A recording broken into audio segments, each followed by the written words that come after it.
Hi there, it's Tammy here. And in this video, I'm going to talk about the risks of a sedentary lifestyle during pregnancy. And when you look at the statistics around not doing any exercise during pregnancy, it's easy to think that doing something is better than doing nothing at all. And while I submit to you that this is true, I also believe that it's incomplete. There's definitely more to the story. But before we can understand why this is a half-truth, we need to understand why doing something is still actually better than doing nothing at all. And when I say doing nothing, I mean being sedentary. And part of the problem is that sedentary is actually quite difficult to define. But there is a sedentary behavior research network, surprisingly so, and they've defined sedentary as anything that's kind of characterized by an energy expenditure that's greater than or equal to 1.5 METs while you're awake, right? Great. But what does that even mean? Like, how do you even measure that? So METs are actually the metabolic equivalent of tasks. So 1 MET is kind of like the amount of energy that you might use while sitting quietly. So typically that would be classified as anything to do with screen time, as well as categories like driving and reading, right? So a large portion of our population actually already fall into this category. And we already know that overall, adults with a sedentary lifestyle are more prone to develop things like obesity, type 2 diabetes, heart disease, cancer, and even suffer from premature death. You think that's scary? Did you know that during pregnancy, a sedentary lifestyle carries even more health risks for both you and your baby? With a sedentary lifestyle during pregnancy actually being associated with a significant health risk of developing things like gestational diabetes, deep vein thrombosis, preeclampsia, and experiencing preterm birth or an emergency C-section delivery. And studies have also shown that physical inactivity during pregnancy can actually cause maternal obesity if the mother already sits high in her pre-pregnancy BMI. And if you think that this doesn't apply to you, just so you know, in the United States alone, the majority of women who are of childbearing age are already considered overweight or obese, and up to 50% of women exceed the national guidelines of gestational weight gain during pregnancy. Then, of course, you have the adverse health outcomes that are associated with pre-pregnancy high body mass index, as well as the excessive gestational weight gain.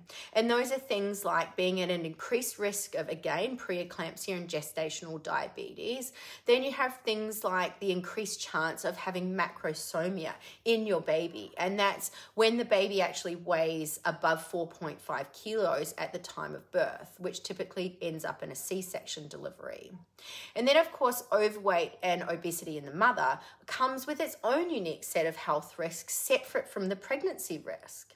But in pregnancy, women with obesity are more likely to suffer things like spontaneous abortions, preterm birth, and have a higher risk of neural tube defects. And studies also show that the higher a woman's BMI, the greater the risk of stillbirth. And even though these are darker sides of pregnancy that I don't like talking about, they're still very real. And it's something that we just can't ignore. We can't just brush this stuff under the carpet. We need to understand this. And obesity also puts the pregnant woman at risk for things like sleep apnea. And for those who don't know, sleep apnea is actually when you stop. It's a serious sleep disorder, right? Where you stop breathing, or your breathing stops and starts during sleep, right? And that's pretty serious considering how important breathing is. Now, another concerning area is actually a growing body of evidence that suggests that excessive gestational weight gain in the mother actually may increase the risk of the child being overweight or having obesity. So given all of this, you can see why doing something is absolutely going to be better than doing nothing at all. But in my experience, pregnancy is such a unique window where a mother knows that your lifestyle factors are going to affect more than just yourself, where you're motivated to change your lifestyle by something greater than yourself. And this makes pregnancy an actually ideal time to establish habits that create long-term change, not just with exercise, but with nutrition and even your mindset as well. And this is part of the reason why I believe doing something is better than nothing is still a half-truth. It's incomplete. You know, when you have such a unique window, you want to try and maximize this time as much as possible. You know, you want to create new habits and educate yourself on new ways of doing things that carry over to supporting you in your new role as a mother. Things that you can lean on in times of heightened stress. Times like when you're exhausted and your body is sore from standing over a cot for hours trying to settle your baby. During times like this, you need ways, you need tools, and you need education to help nurture your body and habits that help increase your body's capacity to handle the physical load that comes with being a mother. And these changes don't happen in the doing something is better than nothing category, right? It doesn't happen in that camp.